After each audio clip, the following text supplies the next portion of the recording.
हा बोला सर, कसं म्हणजे तुम्ही कुठून आलात? मी कल्याणवरून आलो. ओके. आणि तुम्हाला म्हणजे आमच्या साईट बद्दल कसं माहिती पडलं? आम्ही वेबसाईटवर बघितलं होतं. ओके.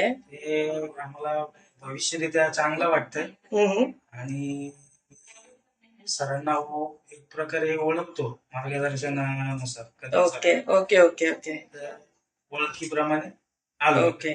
मग आता तुम्ही दुसरीकडे पण कुठे बघितलेलं की आमच्याकडे पहिल्यांदाच आलात? आमच्या ते समाजाचं आहे इथंच बघतो. ओके दुसरीकडे कुठे नाही बघितलं. आता ओके इकडे सेकंड टाइम इकडे आलो. ओके. मग इथे तुम्हाला कसं वाटतंय? एकदम फ्रेश वाटतंय आणि अपेक्षा आहे की इथून माझ्या भावाचं सोयीस्कर होत. नक्की नक्की नक्की, आम्ही 100% प्रयत्न करतो. आई, तुम्हाला काय बोलायचंय? चालेल चालेल, नक्की आम्ही आमच्याकडून 100% देतो की आम्ही इथे बसलोच आहे लग्न करण्यासाठी, लग्न लावण्यासाठी. आणि तुम्ही योग्य ठिकाणी आलात आणि तुमचं खरंच खूपच चांगलंच होईल. ठीक आहे, थँक्यू सो मच. या. थँक्यू. वेलकम.